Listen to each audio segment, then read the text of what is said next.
स्वागत है आपका और एक नए वीडियो में और एक नए टॉपिक के साथ। तो चलिए दोस्तों वीडियो ही स्टार्ट करते हैं। आशा करेंगे पसंद आएगा, और पसंद आए तो लाइक और शेयर जरूर से कर दीजिएगा। और चैनल पर पहली बार आए सब्सक्राइब नहीं किए तो सब्सक्राइब जरूर से करें। चलिए स्टार्ट करते हैं।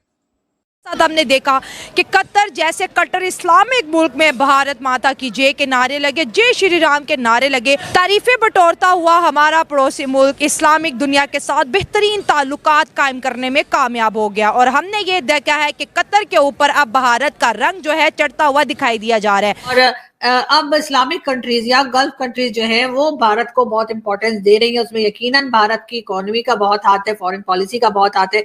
और जैसे मैं हमेशा ही कहती हूँ, पाकिस्तान को भी कुछ सीखने की जरूरत है, पाकिस्तान को भी आगे बढ़ना चाहिए और ये चीजें जरूर सीखनी चाहिए। भारत माता की जय के, जय श्री राम के कतर में नारे बुलंद किए गए हैं। वहाँ पे बहुत सारी डेवलपमेंट्स हो रही हैं। इंडिया को बल्ले बल्ले है वही इस वक्त इंडो पैसिफिक। सो अब हमें इस खित्ते में जाना चाहिए, वहाँ पे एंगेजमेंट बढ़ानी चाहिए। कि भारत ने $78 बिलियन की डील की है कतर के साथ।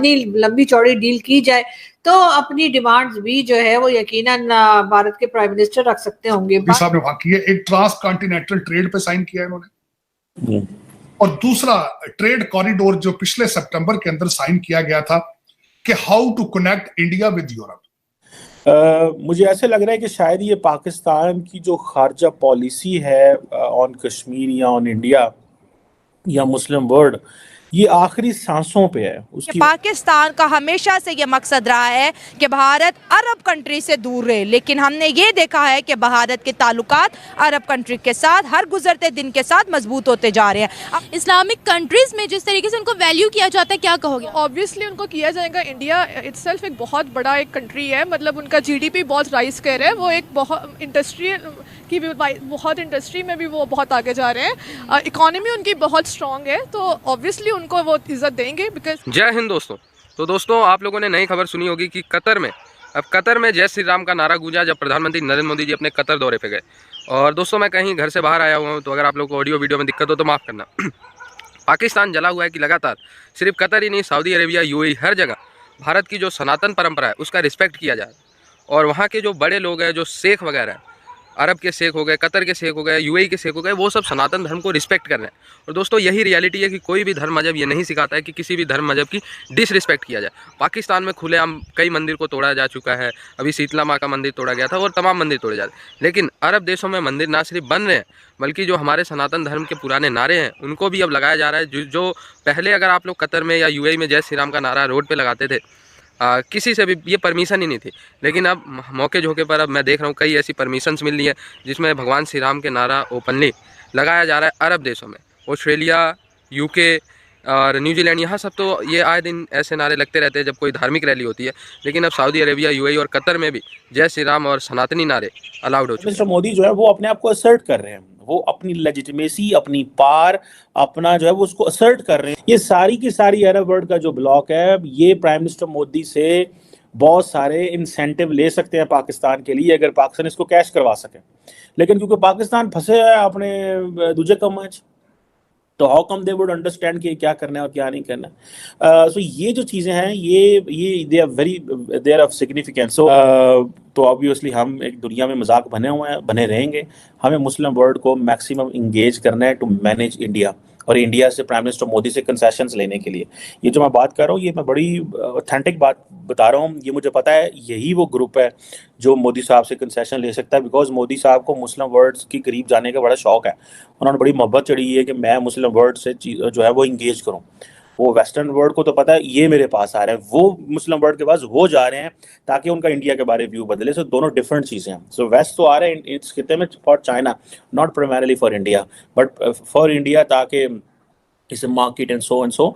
लेकिन मोदी साहब मुस्लिम वर्ल्ड के करीब जा रहे हैं एट द सेम टाइम। सो ये बड़ी इंटरेस्टिंग है अगर हम उनसे चीज़ें करें। सो अपने पुराने प्रिंसिपल से बाहर निकल के प्रैग्मेटिक नए रियलिस्टिक मॉडल सोचें उसमें क्या हो सकता है, ताकि हम चीज़ें बेहतर कर सकें। सर, एक ऐसा मुल्क जो कि कट्टर भी है, इस्लामी भी है, और शरिया के मुताबिक जब किसी को फांसी दी जाती है फिर जो है दोबारा से रिलीज कर दिया जाता है, तो ये सारे सिनेरियोज को आप कैसे देखते हैं? देखें, कोई भी कंट्री है ना, वो ओवरऑल यही चाहता है कि मेरे जो डिप्लोमेटिक रिलेशंस है ना, अदरवाइज़ जो मुस्लिम्स कंट्रीज़ हैं या कोई भी कंट्री हो जाए, वो चाहे क्रिश्चियनिटी है, वो कहते हैं कि डिप्लोमेटिक रिलेशंस को ठीक रखो। ठीक हो गया। और अगर वो उधर गए हैं कतर में, तो ये ऑर्थोडॉक्स थे कतर वाले और सऊदी अरेबिया वाले भी, चाहे उन्होंने शायद कोई उनसे मुतालबा भी होगा मोदी साहब का, अगर वो उधर गए हैं तो डील्स वगैरह। थैंक्स कहने गए हैं, थैंक्स कहने गए कि आपने 8 हमारे नेवी अफसरान जिनको जासूसी के जुर्म में वहाँ पर फांसी की सज़ा सुना दी थी, कतर ने उन्हें इसी हफ्ते में रिलीज़ किया, तो उनका थैंक्स कहने गए हैं।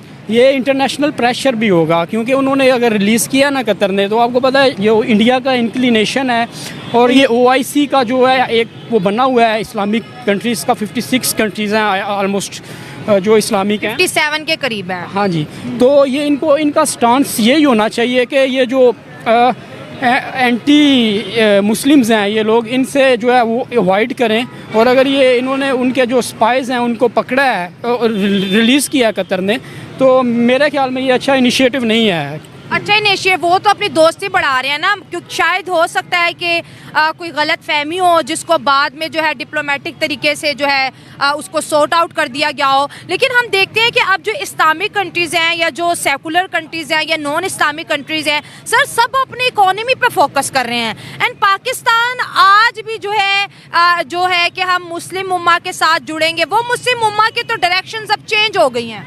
देखें, पाकिस्तान के अंदर जब तक ये पॉलिटिकल इंस्टेबिलिटी रहेगी ना, आपकी जो इकोनॉमी है ये बूस्ट नहीं कर सकती। मोदी साहब जो हैं उनको he can take a decision, he can act, उनके पास पावर है, उनके पास रिसोर्सेज हैं, और मेरा ख्याल है मोदी साहब बड़े लीडर बन सकते हैं इस वक्त अगर वो पाकिस्तान को साथ इंगेज कर लेंगे।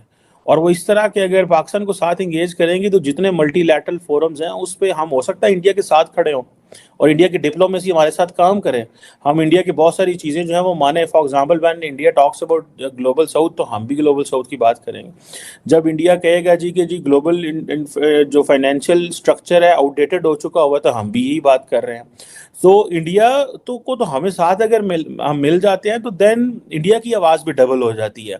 लेकिन अगर इंडिया हमें बाहर रखेगा तो वो हम जारी बात है पाकिस्तान के पास कोई चॉइस नहीं होगी, तो पाकिस्तान बोलता रहेगा और इंडिया की आवाज़ जो है उसके एक पैरेलल आवाज़ खड़ी रहेगी। अभी जो इंडिया और कतर के बीच जो LNG की जो डील है साइन हुई है, उसमें इंडिया ने $6 बिलियन का मुनाफा किया है। पहले नरेंद्र मोदी ने खुद ये कहा है कि मेरे आने से पहले इंडिया एक खंडर था, मैंने इसको ऊपर लेके गया हूँ, ठीक है। तो इस्लामी ममालिक में नरेंद्र मोदी का मुकाम वो मुकाम है कि आप सोच नहीं सकते कि मैं खुद अगर अपना बताऊँ अपने पॉइंट ऑफ व्यू से, तो मैं एज ए पाकिस्तानी मैं नरेंद्र मोदी को बहुत पसंद करता हूँ, ठीक है। मैं चाहता हूँ कि हमारे प्राइम मिनिस्टर उनसे कुछ सीखें, मतलब कि यार उन्होंने हर एक टेक्नोलॉजी को देख लें, IT को देख लें, जिस मर्जी डिपार्टमेंट को देख लें, चंद्रयान गगनयान क्या क्या उन्होंने किया, ठीक है।